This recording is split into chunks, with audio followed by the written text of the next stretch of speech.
Mais écoutez, bonjour à tous. Merci beaucoup Marilyn pour l'invitation. Donc moi, je vais vous présenter une structure, comme l'a montré Madame Bednarz, les recherches qui sont de type collaborative ont des contraintes particulières. Puis le consortium, en fait, c'est une structure qui a été développée pour faciliter la mise en œuvre de recherches de type participative. Donc ça va montrer un petit peu ce qu'on peut faire pour accompagner des chercheurs, qu'ils aient l'habitude de ce type de démarche ou qu'ils n'aient pas encore l'habitude de ce type de démarche pour les aider à avancer.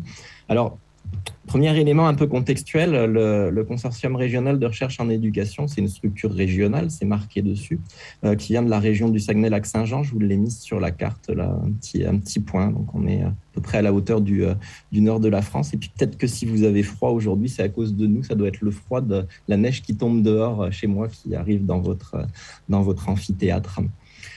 C'est une structure, le consortium régional de recherche en éducation, qui donc existe depuis une vingtaine d'années, depuis même 23 ans exactement maintenant, et qui réunit différents partenaires. Les partenaires, en fait, c'est les maisons d'enseignement qui sont installées dans la région du Saguenay-Lac-Saint-Jean. Alors, quelles sont ces maisons d'enseignement? Il y a l'Université du Québec à Chicoutimi, qui est l'organisme porteur. Puis ensuite, il y a les structures qui gèrent l'enseignement primaire, l'enseignement secondaire et le début de l'enseignement supérieur au Québec. Alors, pour l'enseignement primaire et l'enseignement secondaire, c'est les centres de services scolaires qui s'occupent de la gestion administrative de ces structures. Et un centre de services scolaire, c'est un peu une sorte de petite académie par rapport à ce qui peut exister en France. Donc, dans notre région, il y a 4 centres de services scolaires qui sont en place. Au Québec, après l'école secondaire, donc les personnes qui souhaitent continuer leurs études et puis se former soit professionnellement, soit se préparer à l'université, vont dans les collèges. Donc collège au même sens que ce qu'on trouve dans les collèges aux États-Unis. Donc c'est un premier niveau d'enseignement supérieur. Et dans la région dans laquelle je me trouve, il y a quatre collèges qui sont répartis sur le territoire et qui accueillent donc des étudiants qui ont entre 17 et 19 ans à peu près. Donc toutes ces structures-là sont partenaires au sein du consortium. Et le consortium, en fait, son objectif, c'est de servir d'interface entre les professionnels des milieux éducatifs, donc les personnes qui travaillent à l'intérieur des différents partenaires, avec une assemblée de chercheurs qui actuellement est composée de 34 chercheurs, de leurs étudiants. Et puis ces chercheurs, ils appartiennent à différentes disciplines. On a évidemment beaucoup de chercheurs en sciences de l'éducation parce que les recherches partenariales en éducation au Québec ont traditionnellement été développées dans les départements de sciences de l'éducation. Mais on a aussi des chercheurs en psychologie, en neuropsychologie, en philosophie, en sociologie. Et ces chercheurs, ils viennent de 3 établissements, dont une grande majorité qui vient de l'Université du Québec à Chicoutimi, mais aussi des chercheurs de collèges. Donc, comme je vous disais, les collèges, c'est des établissements d'enseignement supérieur. Et donc, il y a quelques chercheurs qui travaillent dans des collèges. Puis notamment, on a un collège dans la région qui a une structure qui est dédiée à la recherche et au transfert, qui a un volet de recherche qui porte sur des questions d'éducation. Donc, on a des chercheurs qui viennent de cette structure-là. Ça vous donne un petit peu le périmètre du consortium régional de recherche en éducation. Comment peuvent se libeller ces missions? En fait, la mission du consortium, c'est de soutenir le développement, la réalisation, la diffusion et la mobilisation de projets de recherche participative en éducation. Alors, pour resituer par rapport à ce que disait Madame Bednarz, en termes d'orientation des recherches qui nécessitent une collaboration étroite entre chercheurs et praticiens, nous, on se situe au milieu de la typologie qu'elle a présentée. C'est-à-dire que dans les recherches qui sont mises en place, il y a des recherches collaboratives qui se situent dans la tradition de ce qu'a présenté Madame Bednarz. Puis on a quelques collègues chercheurs d'ailleurs qui ont étudié avec Madame Bednarz et puis dont c'est la spécialité de travailler dans cette perspective-là.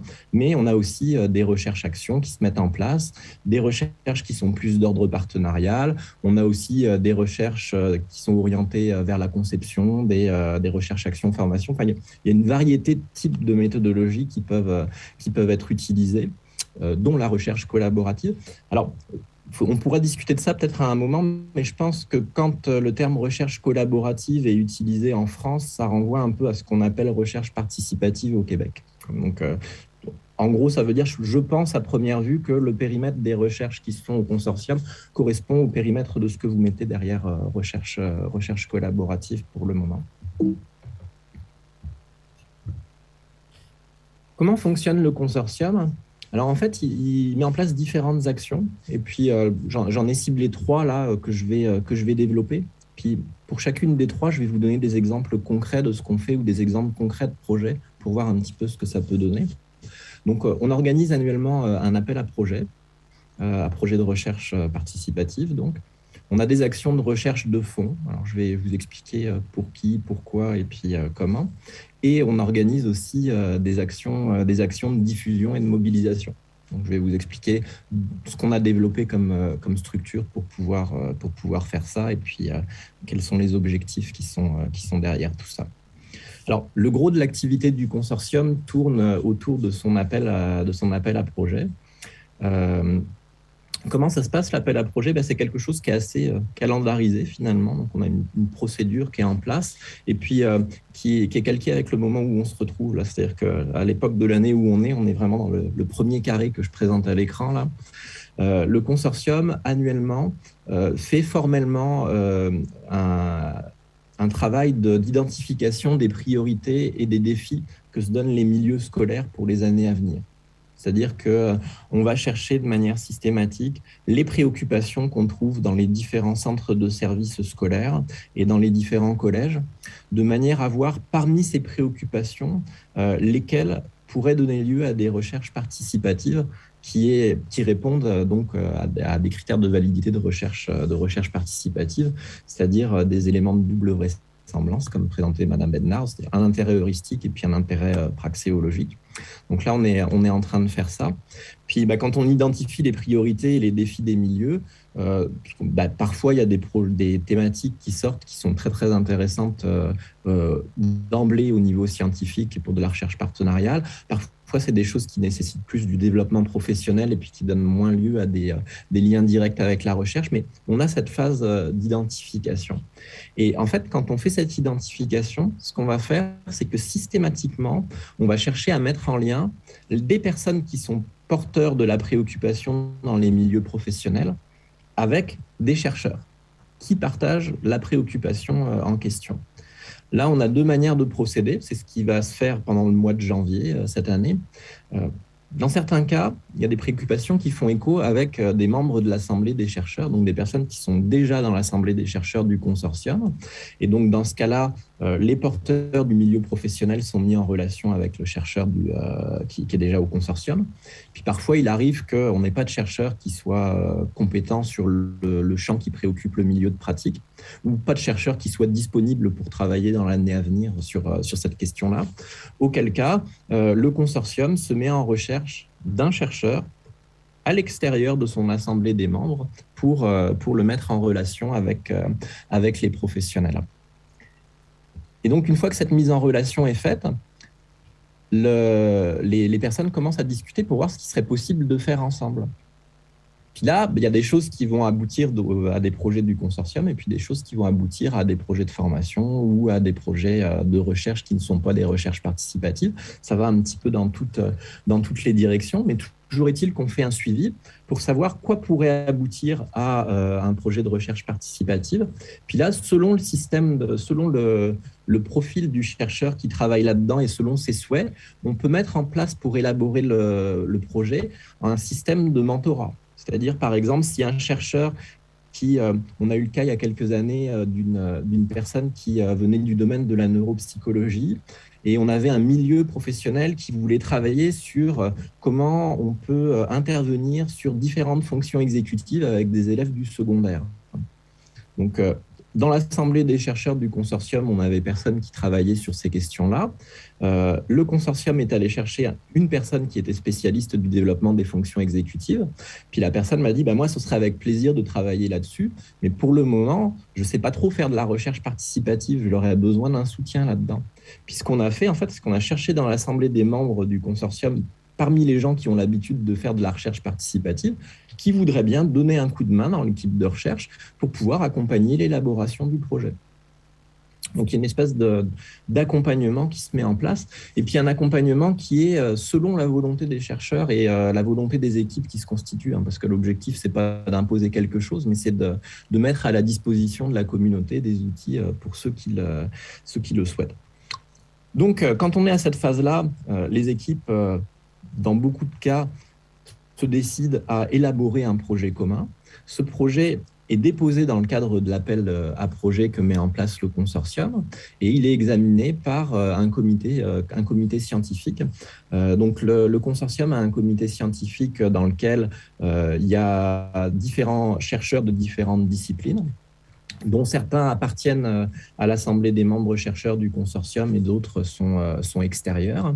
Dans le comité scientifique, on a aussi des représentants des milieux professionnels qui, on va dire, ont une formation à la littératie de recherche pour pouvoir assumer la lecture, à la lecture des projets. Puis on a aussi des étudiants à titre de formation. Et en fait, ce que fait ce comité scientifique, c'est qu'il examine les projets selon un certain nombre de critères qui sont des critères qui vont permettre de juger de la validité en termes de recherche participative du projet qui est déposé. Et donc, ce comité scientifique-là fait à la fois des recommandations de financement ou alors des demandes de compléments ou des conseils pour pouvoir tirer certains aspects. Par exemple, ce qu'on trouve à peu près tous les ans, c'est comme on a des professionnels qui sont à l'intérieur du comité scientifique, parfois ils vont avoir des idées de modalités de diffusion dans les milieux pour que les choses soient plus mobilisées que l'équipe du projet de recherche n'a pas. Puis donc, ils vont proposer des choses qui sont envoyées aux porteurs de projets. Donc, chaque projet est porté en fait par le chercheur qui a été identifié au départ et par le professionnel du milieu de pratique qui était porteur de la priorité et du défi. Lorsque les projets sont financés, se met en place ce qu'il y a dans les deux dernières cases là, c'est-à-dire que en fait, l'entente qu'on a au départ entre les structures, c'est que chaque structure, donc les différents centres de services et les collèges, on a une entente formelle avec le consortium pour que quand un projet est financé, on puisse octroyer du financement. Ce financement vient d'une cotisation qui est payée par chaque partenaire, en fait. C'est-à-dire que chaque partenaire, annuellement, met la main à la poche pour verser une cotisation. Et cette cotisation, elle va être entièrement renvoyée vers les projets qui sont retenus par le comité scientifique. Donc, ça fait que ça va octroyer du financement. Ce n'est pas du financement d'infrastructure, c'est essentiellement du financement de fonctionnement qu'on offre. Donc, ça permet de recruter des étudiants pour faire de l'assistanat de recherche dans des activités où on les forme à la recherche. Ça permet d'assurer des déplacements vers les milieux professionnels. Ça permet de faire quelques activités de diffusion, enfin bon, tout ce que vous connaissez sur les frais de fonctionnement qui sont associés à des projets. Puis ce qu'on a qui est très intéressant dans l'entente, en fait, c'est que quand un projet est mis en place, dans la réalisation du projet, l'équipe qui porte le projet doit chiffrer et comptabiliser l'investissement que le projet va demander aux professionnels qui sont sur le terrain.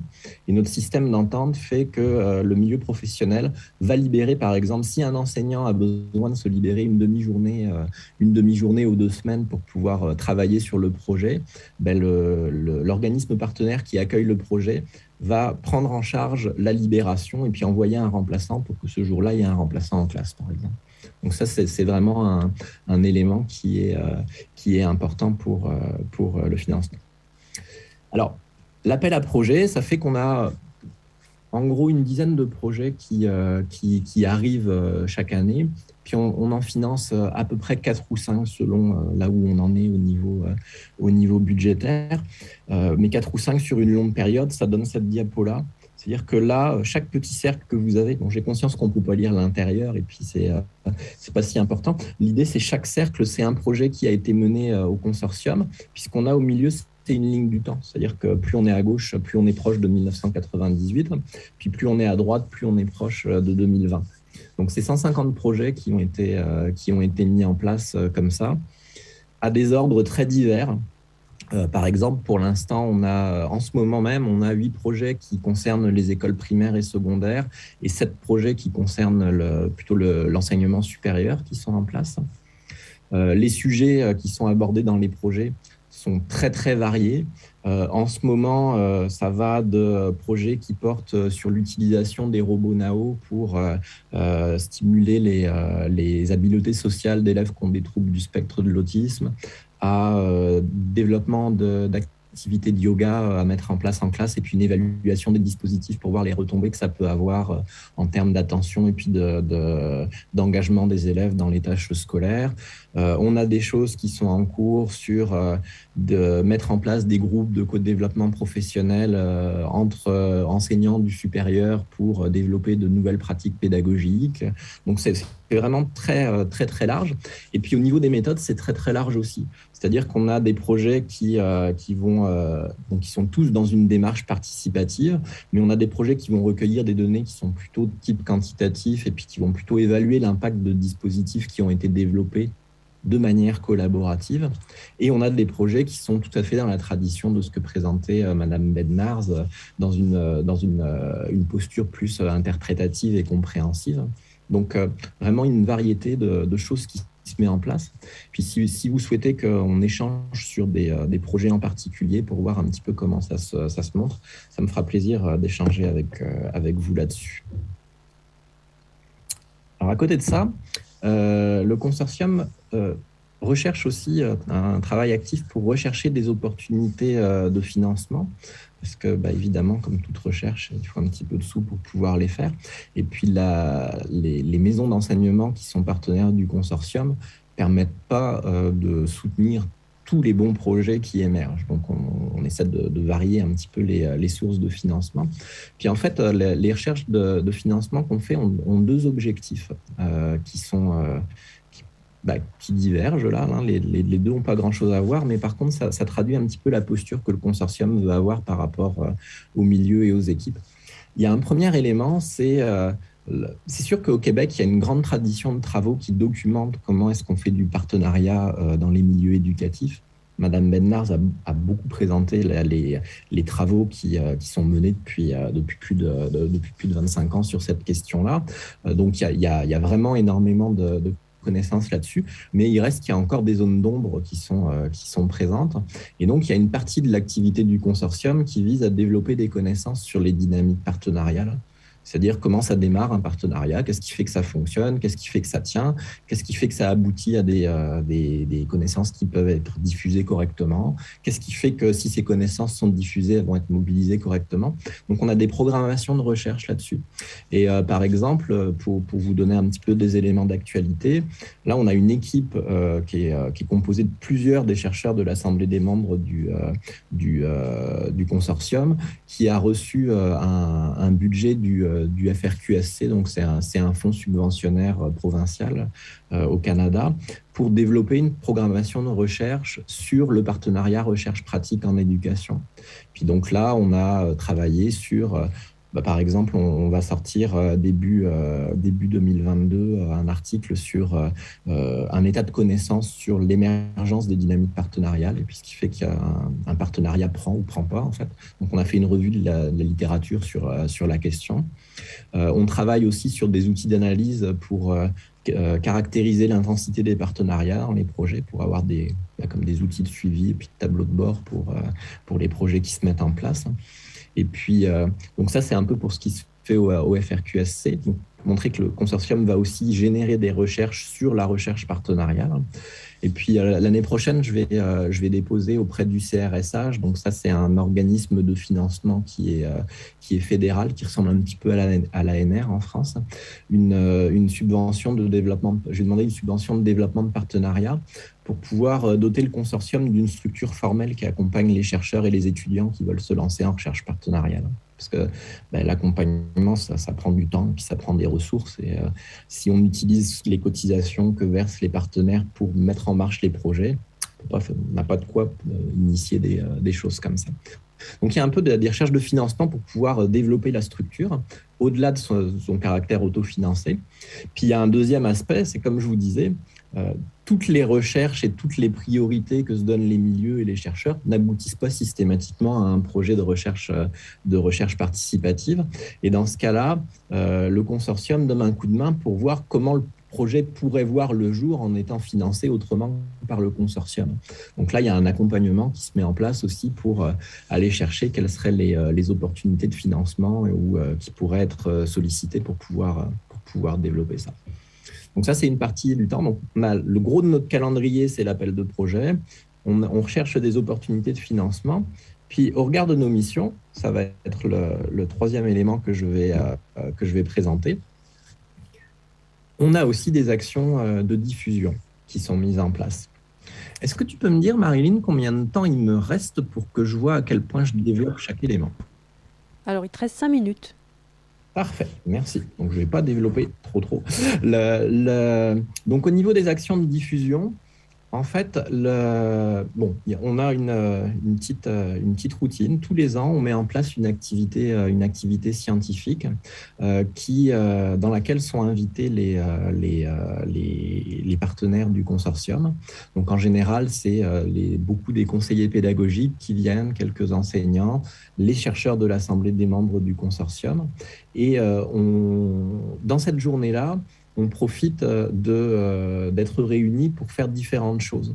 À l'intérieur de cette journée, il y a des activités de diffusion de résultats de recherche. Donc, des équipes de recherche présentent les résultats de recherche qui ont été menés dans la région. On privilégie des recherches participatives.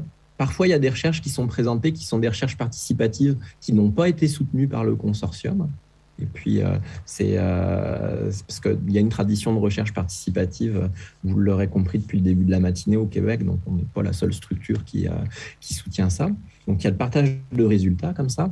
On profite aussi de ces rencontres pour faire des activités de réseautage, c'est-à-dire qu'on organise des activités qui permettent un peu d'anticiper la recherche des priorités des milieux pour que les gens puissent commencer à voir avec qui ils pourraient travailler et pour déterminer des préoccupations communes. Et dans ces journées, on profite aussi souvent pour inviter des personnes extérieures pour réfléchir à nos manières de faire de la recherche participative et puis essayer de faire évoluer les choses. Donc, on a cette activité-là qui est organisée sur une base annuelle. Alors, l'année dernière, c'était la première fois qu'on n'en a pas organisé parce que le contexte était celui que vous connaissez au Québec comme en France. Mais on va reprendre dès cette année. Dans les activités de diffusion aussi, le consortium fait partie d'un regroupement qui s'appelle Périscope. J'ai mis un visuel pour le mettre en place, pour que vous le visualisiez en haut à droite. Là.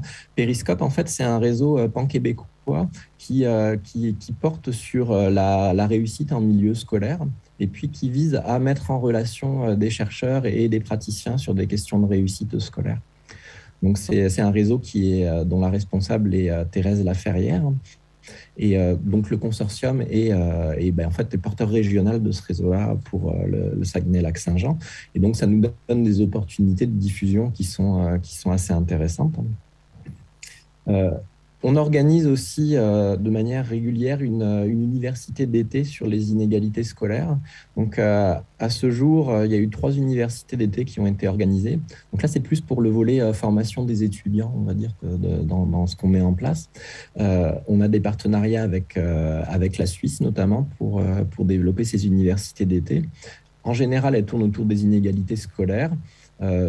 On en a eu 2 qui se sont faites en présentiel et puis l'année dernière, on en a organisé une qui était, les organisateurs ont parlé d'université étirée parce qu'en fait, c'était une université d'été mais qui a été organisée en ligne et puis sur plusieurs sessions de travail par l'intermédiaire du réseau Périscope. Et dernier point, donc le consortium régional de recherche en éducation, c'est le fruit à l'époque où il a été créé, d'un travail de professeurs du département des sciences de l'éducation qui visait à rapprocher le milieu et puis le département. Donc maintenant, c'est un petit peu plus large que ça, mais au départ, c'est ça. Et le département a continué à garder une tradition de rechercher comment mieux rejoindre les milieux possibles. Et la dernière réalisation qui a été faite dans ce cadre-là, c'est une revue qui s'appelle la Revue hybride de l'éducation, qui est une revue qui a été pensée dans une perspective de co-design avec des personnes des milieux pour essayer de voir qu'est-ce qui pourrait être utilisé comme format pour rejoindre à la fois des chercheurs et des professionnels des milieux de pratique. Donc, c'est une revue qui est assez intéressante parce que pour un même article, en fait, il y a comme 2 aspects de l'article. Il y a un aspect qui est très cadré comme un article de recherche habituel, quoi, avec les formats qu'on connaît bien. Puis à côté de cet article-là, il y a une annexe qui est associée, qui serait une espèce d'accent qui est mis sur les résultats et les aspects du projet de recherche qui pourraient avoir des retombées intéressantes pour outiller les enseignants. Donc, il y a une partie qui est rédigée comme ça, ce qui fait que quand les milieux de pratique souhaitent lire les articles, ils peuvent entrer par cette version-là qui est un petit peu plus courte. Et puis, si ça les intéresse, ils peuvent retourner dans l'article où il y a tous les détails méthodologiques et puis toutes les données qui ont été traitées. Donc, c'est un support qui est intéressant. Quand on l'a lancé il y a 3 ans, on se disait que vraiment, on manquait de support de ce type-là, en tout cas dans la francophonie. Et puis, je pense que comme en France, au Québec, il y a un enjeu d'avoir des écrits francophones pour pouvoir rejoindre les milieux de pratique, parce que l'accès à l'anglais peut être un frein pour certains. Donc, on manquait un peu de support comme ça. Puis, on pense qu'on a atteint notre but avec ça, parce que c'est une revue qui est beaucoup lue. C'est-à-dire, par exemple, on a des articles qui ont 1000 accès par identifiant unique en une semaine après leur sortie. Ce qui, moi, me paraît énorme, parce que même les articles que j'ai placés personnellement avec mes travaux dans des belles revues, ils n'ont pas ça en une semaine. Ça, c'est clair. Donc, il y a un lectorat qui va regarder ça. Donc, les actions de diffusion sont aussi importantes pour le consortium.